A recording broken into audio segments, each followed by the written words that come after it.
നമസ്കാരം. ബഹിരാകാശ പര്യവേക്ഷണങ്ങൾക്കായി ഭീമമായ തുക ചെലവിട്ട് വിവിധ രാജ്യങ്ങൾ ഉപഗ്രഹ വിക്ഷേപണങ്ങൾ നടത്തിവരുന്നുണ്ട്. ഒരൊറ്റ ഉപഗ്രഹ വിക്ഷേപണം സാധ്യമാക്കുക എന്നത് ദീർഘനാളത്തെ ഗവേഷണങ്ങളുടെയും പ്രയത്നങ്ങളുടെയും ഫലമായാണ്. എന്നാൽ ഇക്കാലം അത്രയും പിന്തുടർന്നു പോന്നിരുന്ന ഉപഗ്രഹ വിക്ഷേപണ രീതികളെ അതിലുപരി ബഹിരാകാശ പര്യവേക്ഷണ രംഗത്തെ തന്നെ മാറ്റിമറിക്കാൻ ഉതകുന്ന ഒരു വിപ്ലവകരമായ നീക്കം നടത്തിയിരിക്കുകയാണ് കാലിഫോർണിയ ആസ്ഥാനമായുള്ള സ്റ്റാർട്ടപ്പായ സ്പിൻ ലോഞ്ച്.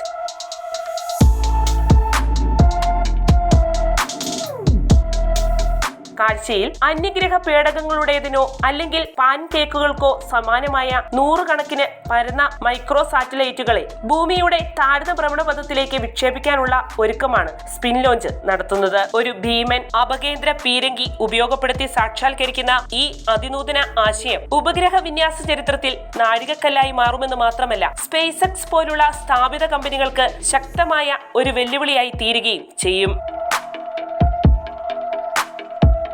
അടുത്ത വർഷം ആരംഭത്തിൽ തന്നെ സ്പിൻ ലോഞ്ച് തങ്ങളുടെ മൈക്രോ സാറ്റലൈറ്റ് കൂട്ടത്തിന്റെ ആദ്യ വിക്ഷേപണം നടത്തുമെന്ന സൂചനകളാണ് പുറത്തുവരുന്നത്. 7.5 അടി വീതിയും ഏകദേശം 154 പൗണ്ട് ഭാരവുമുള്ള മൈക്രോ സാറ്റലൈറ്റുകളാണ് സ്പിൻ ലോഞ്ച് വിക്ഷേപിക്കുക. ഈ വിക്ഷേപണ ദൗത്യത്തിനായി സ്പിൻ ലോഞ്ച് കമ്പനി $150 മില്യൺ ധനസമാഹരണമാണ് ഇതിനോടകം നടത്തിയിരിക്കുന്നത്.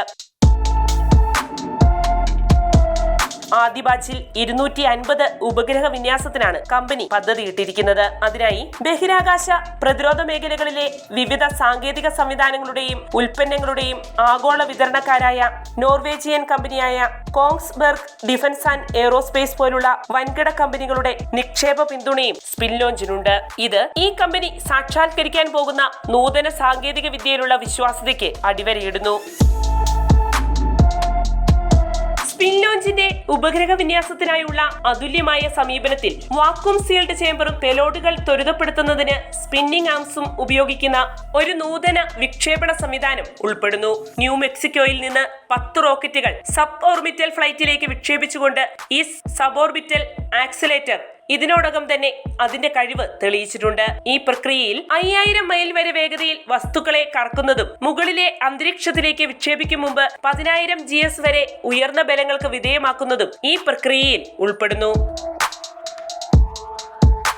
സ്പിൻ ലോഞ്ചിന്റെ ഈ പുതു സംവിധാനത്തിന്റെ പ്രധാന നേട്ടം അതിന്റെ ചെലവും കാര്യക്ഷമതയുമാണ്. ഭാവിയിലെ വാണിജ്യ വിക്ഷേപങ്ങൾക്ക് കിലോഗ്രാമിന് $1250 മുതൽ $2500 വരെ മാത്രമേ ചിലവാകുകയുള്ളൂ എന്നാണ് സ്പിൻ ലോഞ്ച് അവകാശപ്പെടുന്നത്.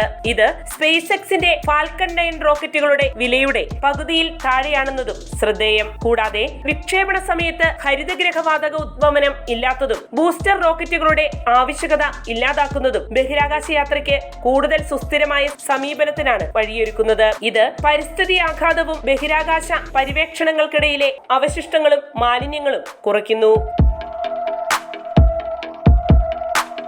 ഒരേ സമയം ഏറ്റവും കൂടുതൽ ഉപഗ്രഹ വിക്ഷേപണങ്ങൾ സാധ്യമാക്കുന്ന ഒരു പുതിയ റെക്കോർഡ് നേട്ടം വരും ഭാവിയിൽ സ്പിൻ ലോഞ്ച് സ്വന്തമാക്കിയേക്കാം. നിലവിലെ സ്പേസ് എക്സിന്റെ സ്ഥാനം പിറകോട്ട് മാറ്റി ആ സ്ഥാനത്ത് നിലയുറപ്പിക്കാൻ അത്തരമൊരു നേട്ടം സ്പിൻ ലോഞ്ചിനെ അനുവദിക്കും. അതുപോലെ ചെലവ് കുറഞ്ഞതും പരിസ്ഥിതി സൗഹൃദപരവുമായ ബഹിരാകാശ ദൗത്യങ്ങൾക്കായുള്ള ഗവേഷണ പാതയിലെ സുപ്രധാന നാഴികക്കല്ല് കൂടിയാണ് ഇതിലൂടെ ഈ കമ്പനി അടയാളപ്പെടുത്തുക. സ്പിൻ ലോഞ്ചിന്റെ Meridian Space constellation SpaceX പോലുള്ള എതിരാളികളെക്കാൾ കുറഞ്ഞ ചിലവിൽ സൂപ്പർ ഫാസ്റ്റ് കമ്മ്യൂണിക്കേഷൻ സേവനങ്ങൾ നൽകാനും ബഹിരാകാശ അധിഷ്ഠിത സേവനങ്ങളിലേക്കുള്ള പ്രവേശനം കൂടുതൽ സുഗമമാക്കാനുമുള്ള പദ്ധതികൾ ലക്ഷ്യമിടുന്നുണ്ട്. മാത്രവുമല്ല, ഒരു വലിയ ഓർബിറ്റൽ ആക്സിലറേറ്റർ ഉപയോഗിച്ച് തങ്ങളുടെ കഴിവുകൾ വികസിപ്പിക്കാനുള്ള കമ്പനിയുടെ പദ്ധതികൾ പ്രതിദിനം 5 വാണിജ്യ പെലോഡുകൾ വരെ ബഹിരാകാശത്തേക്ക് വിക്ഷേപിക്കാൻ അവരെ പ്രാപ്തരാക്കും. അതേസമയം സ്പിൻ ലോഞ്ച് പദ്ധതിയിട്ടിരിക്കും പ്രകാരം ഒരു കൂട്ടം മൈക്രോ സാറ്റലൈറ്റുകൾ തുടർച്ചയായി ഭൂമിയുടെ താഴ്ന്ന ഭ്രമണപഥത്തിലേക്ക് വിക്ഷേപിക്കുന്നതിലൂടെ ബഹിരാകാശ പേടകങ്ങളുടെ കൂട്ടിയിടികൾ, പ്രകാശ മലിനീകരണം, ജ്യോതിശാസ്ത്ര നിരീക്ഷണങ്ങളിലെ ഇടപെടൽ തുടങ്ങിയ സാധ്യതയുള്ള പ്രശ്നങ്ങളെക്കുറിച്ചുള്ള ആശങ്കകളും ഇതോടനുബന്ധിച്ച് ഉയരുന്നുണ്ട്. അത്തരം അപകട സാധ്യതകൾ പരിഹരിക്കുന്നതിനായി കമ്പനി ഏതു വിധത്തിലുള്ള നടപടികളാകും സ്വീകരിക്കുക എന്നതിലേക്കും ബഹിരാകാശ ഗവേഷകർ ഉറ്റുനോക്കുന്നു. വാർത്തയുടെ നിറം തേടി തനിനിറം.